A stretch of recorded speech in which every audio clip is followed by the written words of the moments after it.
السلام علیکم ورحمۃ اللہ وبرکاتہ۔ الحمد للہ نحمده ونستعینه ونستغفره ونؤمن به ونتوکل علیہ ونعوذ باللہ من شرور انفسنا ومن سیئات اعمالنا من يهده الله فلا مضل له ومن يضلله فلا هادي له ونشهد أن لا إله إلا الله وحده لا شريك له ونشهد أن سيدنا ونبينا ومولانا محمدا عبده ورسوله.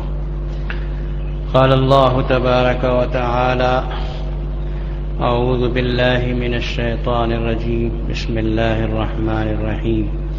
ربنا لا تزغ قلوبنا بعد إذ هديتنا وهب لنا من لدنك رحمة إنك أنت الوهاب. صدق الله مولانا العظيم. محترم حاضرین، آپ حضرات کو یاد ہوگا میں نے پیوستہ جمعہ آپ حضرات کے سامنے عرض کیا تھا کہ ایک بندہ مومن کے لیے دو چیزیں بہت اہم ہیں. ایک دین پر استقامت ہو اور دوسرا مرتے وقت میں حسن خاتمہ نصیب ہو. اللہ نے اپنے فضل و کرم سے ہمیں اور آپ کو ماں باپ کے گود سے ایمان کی دولت دے رکھی ہے. یہ دولت اعمال صالحہ کے بلبوتے پہ مضبوط ہوتی ہے اور بڑھتی ہے. دین پر استقامت ہو اور ایمان میں مضبوطی ہو، اور جس وقت ہمارا دم آخری آئے، آخری سانس ہماری آئے، اس وقت ہم کلمہ طیبہ، کلمہ شہادت اپنی زبان سے پڑھتے ہوئے اس دنیا سے رخصت ہوں، اسی کو حسن خاتمہ کہتے ہیں. یہ دونوں چیزیں یعنی استقامت فی الدین اور حسن خاتمہ، میں نے آپ حضرات کے سامنے کوشش کی تھی یہ بات بتانے کی کہ ہمارے بزرگوں نے لکھا ہے کہ 9 تدبیریں ایسی ہیں جس کی وجہ سے یہ دونوں چیزیں اللہ تبارک و تعالی سے حاصل کر سکتے ہیں. پہلی چیز میں نے عرض کیا تھا کہ ہر ہمیشہ اللہ سے دعا کرے، ربنا لا تزغ قلوبنا بعد اذ ہدیتنا وہب لنا من لدنک رحمہ انک انت الوہاب. اے اللہ تو نے ہدایت دی ہے، اس ہدایت اور ایمان کے بعد ہمارے دلوں کو زنگ نہ لگے، کفر کی طرف، شرک کی طرف ہم نہ لوٹیں، اور وہب لنا من لدنک رحمہ، دین پر قائم رہیں، مرتے دم تک استقامت فی الدین نصیب فرما. رحمت سے مراد یہی ہے، اس لیے کہ انک انت الوہاب، آپ ہی ہیں جو بہت دے سکتے ہیں، کوئی اور دینے والا نہیں. دوسری تدبیر رسول اللہ صلی اللہ علیہ وسلم کی دعا سکھائی گئی ہے کہ اذا کربہ امر یقول یا حی یا قیوم برحمتک استغیث.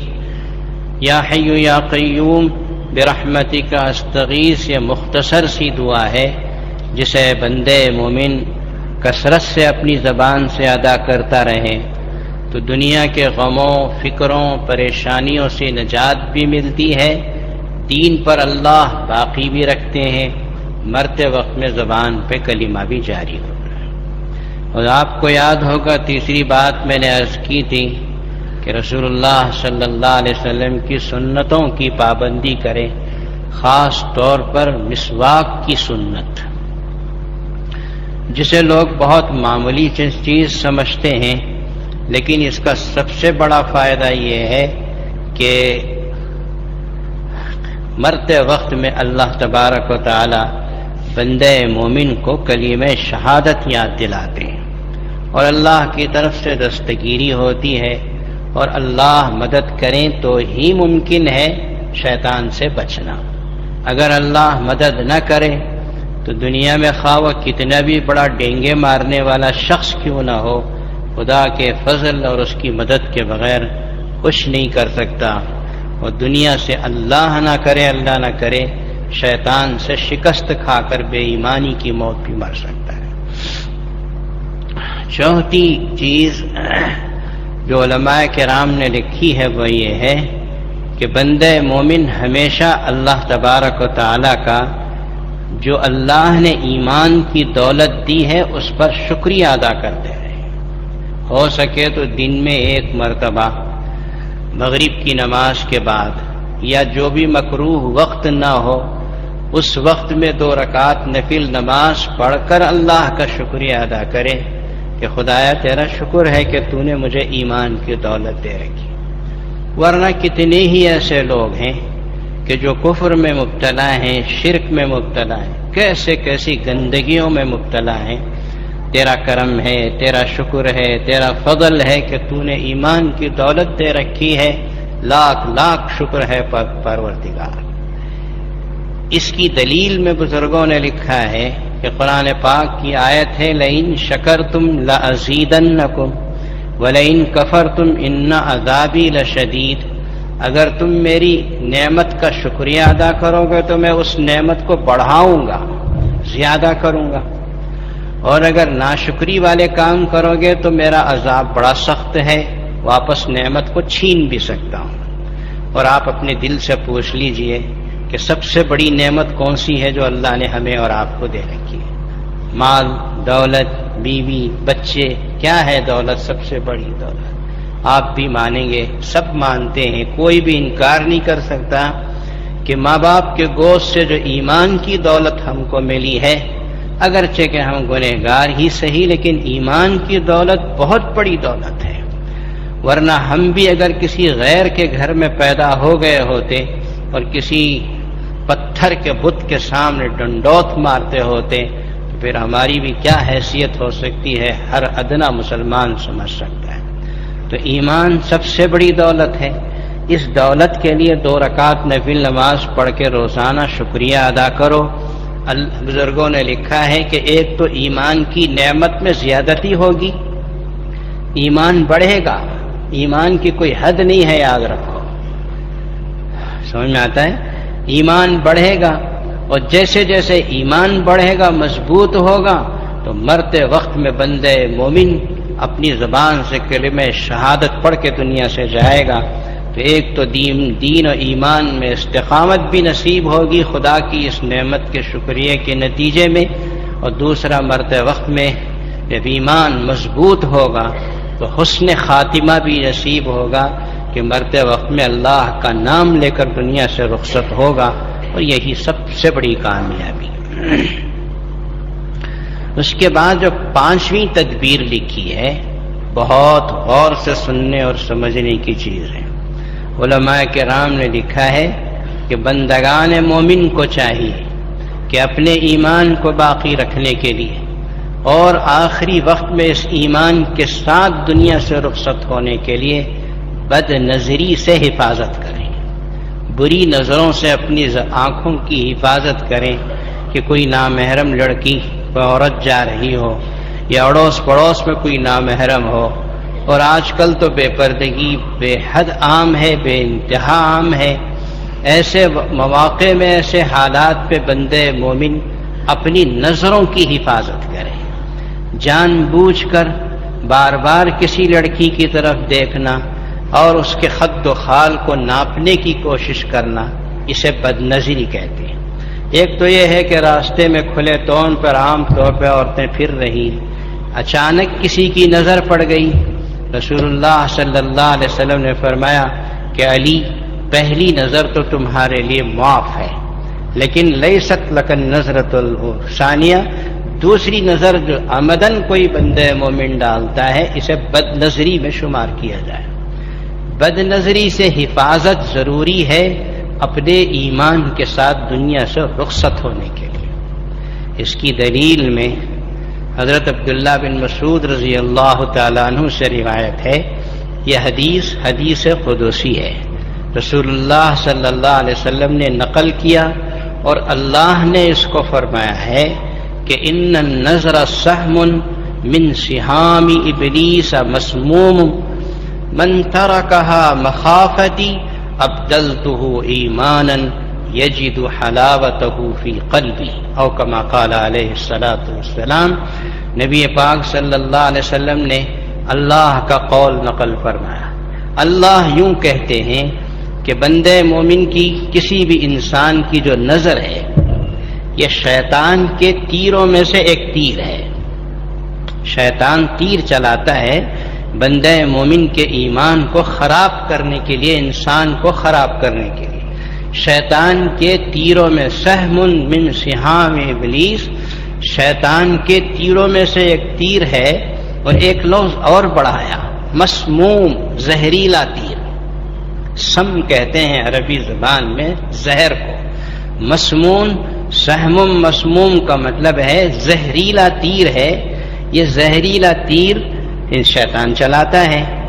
من ترکہا، جو بندے مومن اس نظر سے اپنے آپ کو حفاظت کر لیتا ہے، دوبارہ 6 بار نظر ڈالنے سے اپنی حفاظت کرتا ہے، مخافتی، اللہ کہتے مجھ سے ڈرتے ہوئے، میرے اللہ نے منع کیا ہے، میرے ڈر سے اگر کوئی بندے مومن نظر پھیر لیتا ہے تو اللہ تعالیٰ فرماتے ہیں کہ ابدلتہ ایمانا، میں اس کے دل کے اندر ایسا ایمان پیدا کرتا ہوں کہ یجد حلاوتہ فی قلبی، اس ایمان کی حلاوت، مزہ، لذت، چاشنی اپنے دل میں وہ محسوس کرے گا۔ کیا چیزیں ہیں جسے ہم آزماتے ہیں؟ ذرا رسول اللہ کی یا اللہ کی اس حدیث کو بھی تو آزما کے دیکھو۔ تجربات کرنا تو انسان کی فطرت میں داخل ہے۔ اللہ کہتے ہیں کہ اپنی نظر کو بچاؤ، پھیرو، میں تمہارے دل میں ایسا ایمان پیدا کروں گا، ایمان ایسی عجیب حلاوت پیدا کروں گا کہ جس حلاوت کو تم محسوس کرو گے۔ حضرت شارح مشکات ملا علی قاری علیہ الرحمٰن نے اس حدیث کی شرح میں یہ لکھا کہ یہ جو اللہ نے فرمایا ہے کہ دل میں حلاوت کو پیدا فرماتے ہیں، یہ حلاوت خدا کی نعمتوں میں سے ایک نعمت ہے۔ جب بندے مومن کو ایک مرتبہ اللہ کی طرف سے حلاوت نصیب ہو جاتی ہے، ان الحلاوت اذا دخلت قلبا لا يخرج ابدا، جب یہ حلاوت دل میں داخل ہو جاتی ہے تو پھر بندے مومن کے دل سے کبھی اللہ چھینتے نہیں، نکالتے۔ جس کا مطلب یہ لکھا کہ بندے مومن کو حلاوت نصیب ہو گئی تو مطلب ہے کہ اس کا ایمان کبھی چھینا نہیں جائے گا، اس کے ایمان پر کبھی بھی غارت گری نہیں ہوگی، دنیا میں بھی ایمان کے ساتھ رہے گا، اور دنیا سے جانے کا جب وقت آئے گا تو وہ ایمان کے ساتھ رخصت ہوگا، اور یہی چیز ہے حسن خاتمہ۔ تو بد نظری سے حفاظت کی ہے۔ لوگ خامخواہ گھومتے ہیں بازاروں میں، مارکیٹوں میں، کیوں جا رہے ہیں؟ کچھ خریدی ہے، کچھ کام ہے، کچھ بھی نہیں ہے، بس ویسے ہی جا رہے ہیں، اور جب ویسے ہی جاتے ہیں تو سوائے نظر بازی کے کچھ بھی نہیں ہوتی۔ اللہ ہماری نوجوانوں کی خاص طور پر ان کی نظروں کی بربادی سے حفاظت فرمائے۔ بد نظری بہت بڑی بیماری ہے جس کا کوئی فائدہ نہیں ہے، کوئی لذت نہیں ہے۔ اسے گناہ بے لذت میں شامل کیا جائے گا کہ بد نظری سے کوئی لذت حاصل ہونے والی نہیں ہے۔ آپ کسی لڑکی کو، کسی عورت کو دیکھ دیں گے تو کیا ملے گا؟ ہاں البتہ الٹا آنکھوں کا زنا ہوتا ہے اور ایمان کے اوپر خرابی آ سکتی ہے۔ فرمایا گیا کہ بد نظری سے حفاظت کرو، مرتے وقت میں کلمہ طیبہ زبان پہ آنا تمہارے لیے گارنٹی ہے اس کی ضمانت۔ چھٹی چیز ایمان کی حفاظت اور مرتے وقت میں حسن خاتمہ کے لیے علماء کرام نے یہ لکھا ہے کہ بندوں کو چاہیے، مومن کو چاہیے کہ خدا سے محبت کرے، خدا والوں سے محبت کرے، اللہ والوں سے محبت کرے۔ اور تیسری چیز ہے یہ اسی میں، چھٹی چیز میں اللہ سے محبت، اللہ والوں سے محبت، اور ایسے اعمال سے محبت جس سے خدا کی محبت پیدا ہوتی ہے۔ یہ اصل میں حضور پاک صلی اللہ علیہ وسلم کی ایک دعا ہے جو سکھائی گئی ہے، اس دعا کا ہی مضمون ہے جو ہم آپ کے سامنے عرض کر رہے ہیں۔ نبی پاک صلی اللہ علیہ وسلم نے دعا کی، اللہم انی اسألک حبک، اے اللہ میں تیری محبت کو چاہتا ہوں، تیری محبت مجھے دے دے کہ میں تجھے چاہوں، وحب من یحبک، اور ان لوگوں کی محبت عطا فرما جو تجھ سے محبت کرتے ہیں، اللہ والے ہیں، اولیاء کرام ہیں، بزرگان دین ہیں، خدا کو پسند کرتے ہیں، خدا کو چاہتے ہیں، خدا کے رسول سے پیار کرتے ہیں، تو تیری محبت، تیرے نیک بندوں کی محبت، وہ حب عمل یقربنی الی حبک، اور ایسے عمل کی محبت عطا فرما جو عمل کے تیری محبت کو پیدا کرتا ہے۔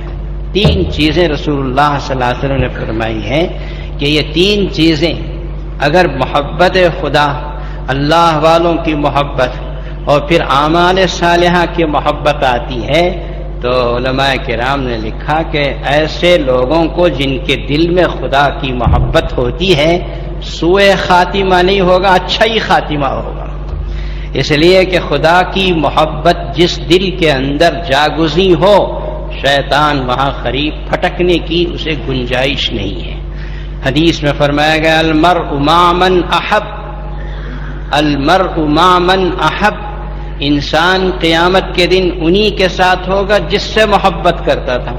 اب جس کی خدا سے محبت ہو وہ خدا کے ساتھ رہے گا، خدا کے ساتھ رہنے کے لیے دنیا سے ایمان کے ساتھ جانا ضروری ہے، تو مطلب یہ ہوا کہ اللہ کی محبت، اللہ والوں کی محبت سے انسان کے ایمان کی بھی حفاظت ہوتی ہے اور مرتے وقت میں اللہ تبارک و تعالیٰ اسے کلمہ طیبہ نصیب فرماتے ہیں اور دنیا سے وہ حسن خاتمہ کے ساتھ رخصت ہوتا ہے۔ لیکن ایک بات میں آپ کو یوں کہہ دوں، اس میں جو میں نے کہا کہ اللہ والوں سے محبت، یہ اللہ والے کون ہیں؟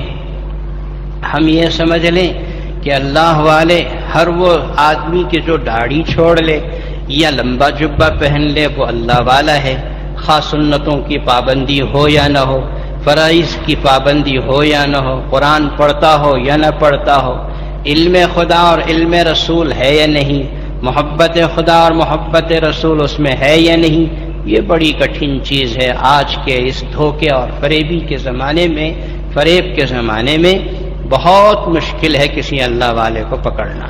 حضور پاک صلی اللہ علیہ وسلم نے فرمایا اللہ والے کون ہیں، اللہ والے کون ہیں؟ آپ علیہ الصلاۃ والسلام نے علامت بتائی کہ اذا رؤوا ذکر اللہ، اللہ والے وہ ہیں جن کو دیکھتے ہی خدا کی یاد آ جائے، کسی اور چیز کی یاد نہ آئے، ان کو اللہ والے کہتے ہیں۔ چہرے مہرے سے سنت ظاہر ہے، ہر عمل سے اللہ کے رسول کی محبت ظاہر ہو رہی ہو، ہر عمل میں رسول اللہ صلی اللہ علیہ وسلم کے نقش قدم پہ چل رہا ہو، شریعت کی پابندی ہو، یہ سب چیزیں ہوتی ہیں اللہ والوں میں جبھی وہ اللہ کے قریب ہوتے ہیں۔ اللہ کی، اللہ کے رسول کی مخالفت کر کے کوئی خدا کے قریب نہیں ہو سکتا، یاد رکھو۔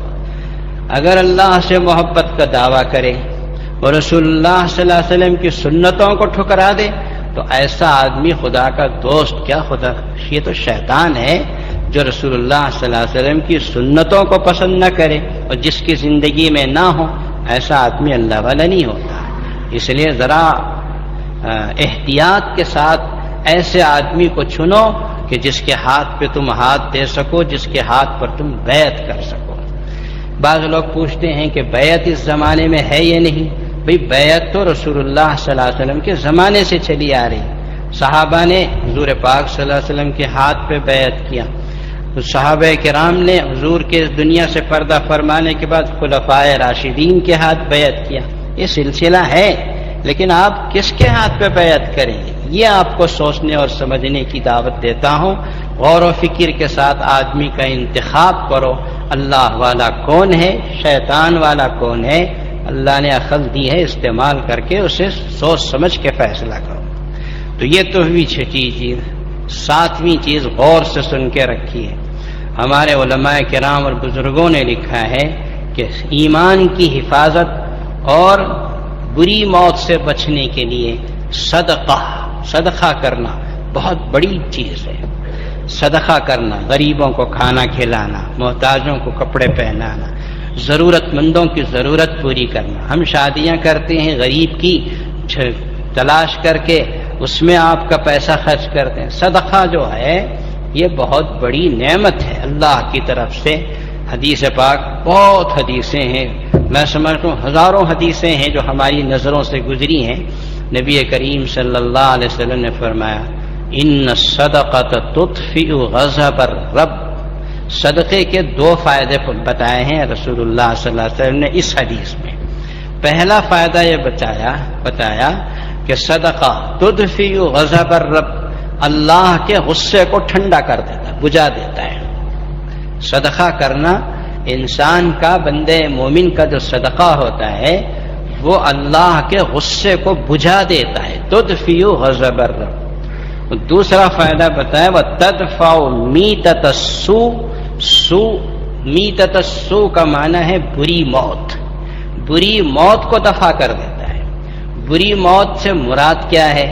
حضرت شارح حدیث محدث عبدالحق دہلوی رحمۃ اللہ علیہ نے لکھا کہ تدفع میتۃ السوء سے مراد سوء خاتمہ ہے کہ آدمی دنیا سے کفر و شرک پر چلا جائے۔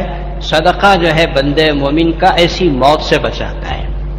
اور حضرت شارح مرقات ملا علی قاری علیہ الرحمٰن نے لکھا کہ میتۃ السوء میں ساری چیزیں داخل ہیں کہ حسن خاتمہ بھی نصیب ہوگا، بری موت سے بچے گا، ایکسیڈنٹ کی موت ہے، بڑی بری قسم کی جل کر مرنے، اوپر سے گرنے، بلڈنگ گر کے مر گئی، ایسی جتنی بری موتیں ہیں اللہ بندے مومن کو ہر بری موت سے حفاظت فرماتے ہیں۔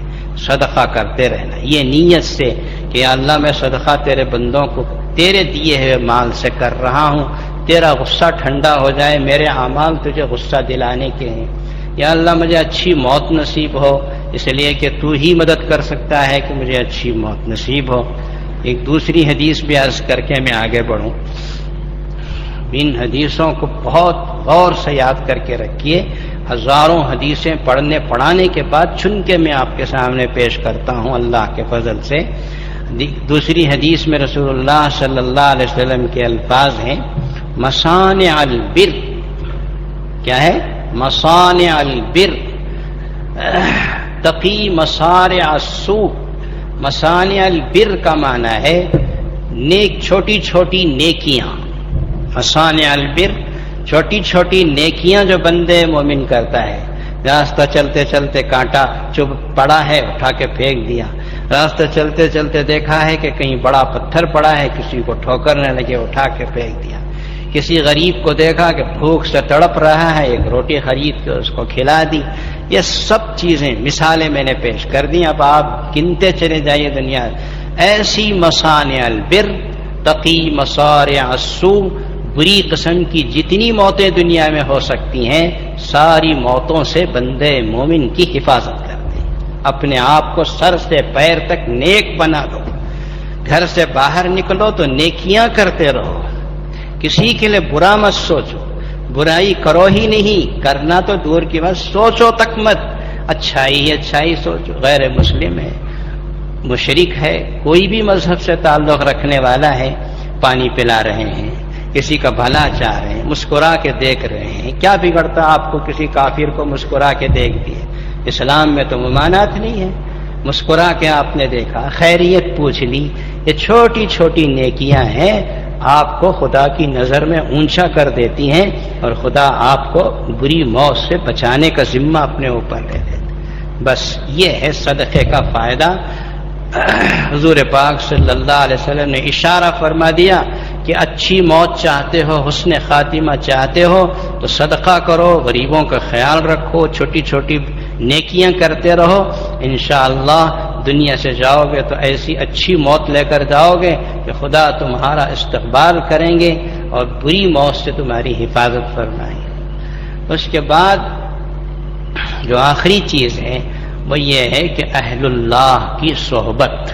اس سے پہلے بھی میں نے کہا چھٹی چیز میں کہ اللہ کی محبت، اللہ والوں کی محبت، اس میں تھوڑا سا فرق ہے۔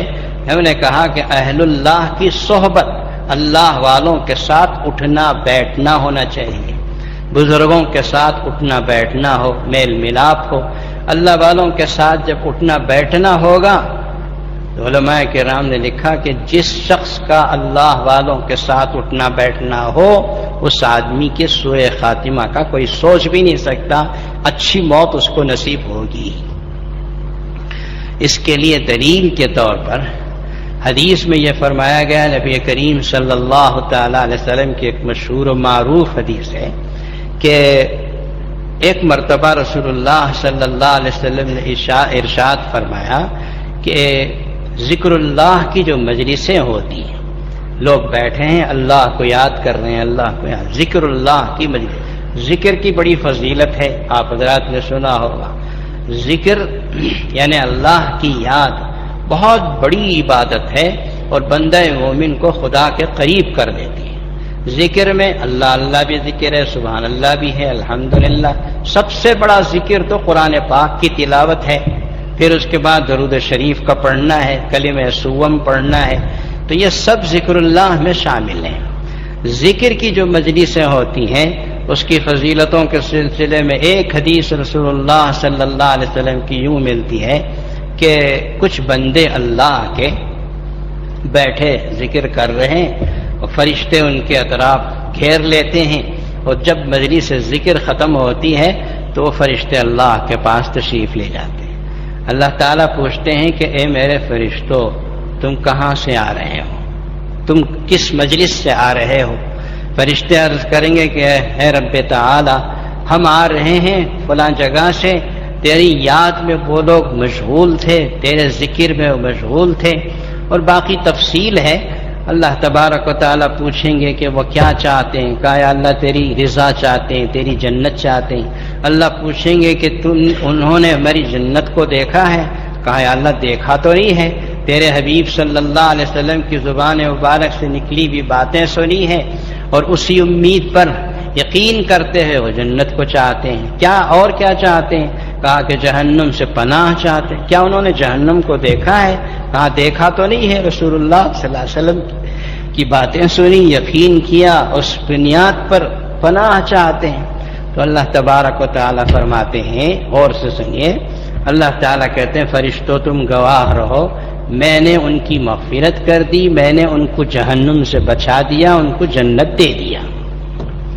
بس بادشاہ کی زبان سے نکل گیا، بات ختم۔ ایک فرشتہ کھڑے گا اور وہ کہے گا کہ یا اللہ، اس مجلس میں ایک آدمی ایسا تھا جو ان میں سے نہیں تھا۔ یہ کون تھا؟ اب وہ اپنے کام سے کہیں جا رہا تھا، لوگوں کو دیکھا بیٹھے ہی ذکر کر رہے ہیں، اللہ کو یاد کر رہے ہیں، رو رہے ہیں، دو رہے ہیں، کچھ دیر کے لیے وہ بیٹھا، وہ ذاکرین میں سے نہیں تھا، وہ تجھے یاد کرنے والوں میں سے نہیں تھا، وہ تو اتفاقیہ بیٹھا اٹھ کے چلا گیا، سمجھ میں آیا نہیں؟ وہ تو اس میں سے نہیں تھا، وہ تو تھوڑی دیر کے لیے ان کی صحبت میں بیٹھ کے چلا گیا تھا، ان لوگوں میں شامل نہیں تھا۔ اللہ تبارک و تعالی جواب میں جو کہیں گے وہ ہمارے آقا محمد الرسول اللہ صلی اللہ علیہ وسلم نے اس کی خبر دی۔ نبی کریم صلی اللہ علیہ وسلم نے ارشاد فرمایا، اللہ یوں کہیں گے، اللہ کا جواب یہ ہوگا، ٹھیک ہے وہ ان میں سے نہیں تھا، اس میں بیٹھا تو ضرور تھا، ہم القوم لا یشقى جلیسہم قد غفرت لہ، یہ میری یاد میں بیٹھنے والے میرے بندے ایسی قوم اور ایسی جماعت ہے کہ ان کے پاس چپکے سے بیٹھنے والا بھی محروم نہیں ہوتا۔ قد غفرت لہ، تم لوگ گواہ رہو کہ میں نے اس کی بھی مغفرت کی۔ یہ ہے صحبت کا اثر، سمجھ میں آیا نہیں؟ وہ ذاکرین میں سے نہیں تھا، لیکن ذاکرین کی صحبت میں تھوڑی دیر کے لیے جو بیٹھا، اس کا نتیجہ یہ ہوا کہ اللہ تبارک و تعالی نے ان مغفورین اور جن کی مغفرت ہوئی ذکر اللہ کی مجلس میں بیٹھنے والے، کچھ دیر کے لیے صحبت حاصل کرنے والے کی نتیجے میں اللہ تبارک و تعالی نے ان کی، تو اہل اللہ کی صحبت، اللہ والوں کی صحبت بہت بڑی دولت ہے۔ اور آج کے زمانے میں اپنے دین کی حفاظت، اپنے ایمان کی حفاظت، اپنے اخلاق کی، اپنے کردار کی حفاظت اگر ہے تو سب سے بڑی چیز ہے وہ نیک لوگوں کی صحبت، نیک لوگوں سے دوستی، اچھے لوگوں کے ساتھ تعلق رکھنا، یہی سب سے بڑی ہے۔ ورنہ آج کا ماحول اور معاشرہ اتنا گندا اور گیا گزرا ہے کہ بری صحبتیں عام ہیں، غلط صحبتیں عام ہیں، جن کے ساتھ ہمارا بچہ، ہماری بچی، نوجوان لڑکا یا لڑکی مل کے اپنے دین و ایمان تو برباد کر لے سکتے ہیں، لیکن اچھے لوگوں کی صحبت نصیب ہو جائے تو اسی درجے میں بالعکس جو ہے اپنے دین ایمان کے اخلاق و کردار کی حفاظت کر سکتے ہیں۔ اسی لیے ہم بار بار آپ کے سامنے کہہ چکے ہیں کہ اپنے گھروں کے ماحول کو اچھا بناؤ، نیک و صالح بناؤ، گھروں میں قرآن پاک کی تلاوت رکھو، گھر کے اندر حدیثوں کو پڑھ کے اپنے بچوں کو سناؤ، صحابہ کرام کے واقعات سناؤ، بزرگوں کے واقعات سناؤ، اس سے گھر کا ماحول اچھا رہے گا اور ہمارا بچہ اور بچی باہر جائیں گے تو باہر کے ماحول سے نفرت ہوگی، گھر کا جو نیک ماحول ہے اس سے اچھائی ملے گی۔ ایک واقعہ عرض کر کے اپنی بات کو ختم کروں۔ کسی یورپی ملک کا واقعہ ہے کہ یورپی ملک میں ایک اسکول کی استانی نے اپنے چھوٹے چھوٹے جو LKG UKG کے بچے تھے اس میں سب سے پوچھا کہ بیٹے تم کیا بننا چاہتے ہو؟ اس نے کہا کہ میں ڈاکٹر بننا۔ ایک بچے کو پوچھا تو اس نے انجینئر کہا، ایک بچے کو پوچھا تو اس نے کچھ۔ آخر میں ایک ننھا منا معصوم بچہ، LKG UKG کی عمر ہی کیا ہوتی ہے، اس سے پوچھا تم کیا بننا چاہتے ہو؟ کہا کہ میں صحابی رسول بننا چاہتا ہوں۔ اب اس بچے کو بھی نہیں پتا کہ صحابی کیا ہے، اور وہ جو عیسائی لیڈی تھی پڑھانے والی اسے بھی پتا نہیں کہ صحابی کیا ہے۔ اسے تجسس ہوا کہ یہ معلوم کریں گے بچہ کیا بول رہا ہے۔ بچے کو پوچھا تو اس نے کہا کیا صحابی کیا ہے، کیا بننا چاہتے ہو؟ کہا کہ میں صحابی بننا چاہتا ہوں، بس۔ اسے اور اس سے زیادہ آنسر کچھ بھی نہیں معلوم، اس کے آگے کا جواب نہیں معلوم۔ اس عیسائی عورت نے تحقیق کرتے کرتے کرتے اس بچے کی ماں کے پاس پہنچی، اس کے گھر، اور وہاں پوچھا کہ یہ آپ کے بچے نے جو صحابی کہا ہے، صحابی بننا چاہتا ہوں، اس کا کیا مطلب ہے؟ ماں نے سمجھایا کہ ہم ہر روز اپنے گھر میں صحابہ کے واقعات سناتے ہیں، اپنے گھر میں رات کو سونے سے پہلے صحابہ صحابیات کے واقعات پڑھ کے سناتے ہیں، اپنے بچوں کو سناتے ہیں۔ اب بچے سنتے ہیں تو باخاصہ اثر لیتے ہیں، اور بچوں کے سامنے جو آپ سناؤ وہ سنتے ہیں اور اس کا اثر لیتے ہیں۔ اور صحابہ کے جو واقعات ہمت کے، بہادری کے، جرأت کے اور اللہ کے سامنے رونے دھونے کے سب سنتے ہیں، تو بچے کے ذہن پہ اثر ہوا، اسے لگا کہ صحابی کوئی اچھی چیز ہے، مجھے صحابی بننا ہے۔ یہ ہے صحبت کا اثر۔ گھر کے ماحول کو ایسا بناؤ کہ جس کی صحبت سے آپ کے بچے نیک بن سکیں۔ بس یہ آخری چیز ہے جس کے ذریعے سے بندہ مومن اپنے ایمان کی حفاظت کے ساتھ دنیا سے جا سکتا ہے۔ اللہ تبارک و تعالی ہمیں توفیق دے۔ یہ 9 چیزیں غالباً میں نے عرض کی ہیں، ان کے پابندی کیجئے، یاد کر کے اس کی حفاظت کیجئے۔ انشاءاللہ العزیز آدمی جس سمت میں کوشش کرتا ہے اس سمت میں اللہ تعالیٰ کچھ نہ کچھ کامیابی ضرور دیتے ہیں۔ لیس للانسان الا ما سعی، کوشش کرو تو پاؤ گے، کوشش نہیں کرو تو کچھ بھی نہیں پاتے۔ ہمیشہ اللہ کے سامنے ہاتھ اٹھا کے یہ دعا کیا کرو کہ اے اللہ مجھے حسن خاتمہ عطا فرما، بری موت سے نجات نصیب فرما، کفر و شرک کی موت سے بچا لے۔ کفر بہت بڑی مصیبت ہے، شرک بہت بڑی آفت ہے۔ ذرے ذرے شرک سے جو دل کے اندر گھس آئے نفرت کیجئے، اللہ سے پناہ مانگیں۔ بس اللہ بچانا چاہے تو ہی بچ سکتے ہیں، اس لیے اللہ سے پناہ مانگتے رہیں۔ اللہ چاہے تو کوئی مشکل بات نہیں۔ اللہ تعالیٰ مجھے بھی خاص طور پر توفیق دے، آپ کو بھی توفیق دے، ساری دنیا کی امت مسلمہ کو توفیق عطا فرمائے۔ حضرات، امت مسلمہ کا اتحاد اور اتفاق بہت بڑی چیز ہے۔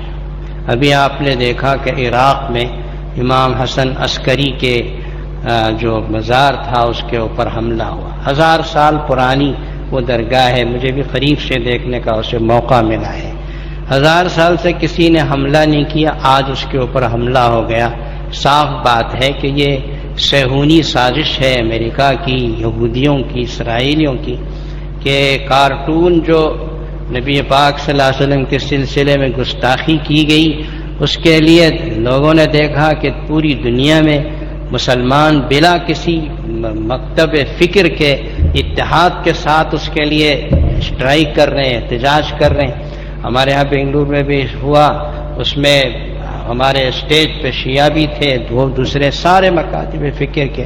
تو یہ اتفاق بہت بڑی چیز ہے، یہی اتفاق دیکھا نہیں گیا تو بہت ممکن ہے کہ امریکہ نے، اسرائیل نے، صہیونی طاقتوں نے خود ہی اس گنبد کے اوپر حملہ کرایا ہو، اس مقبرے پہ حملہ کرایا، اور نتیجے کے طور پر آج کے اخبار میں آ گیا کہ شیعہ لوگوں نے جا کے 12 سنیوں کو مار دیا۔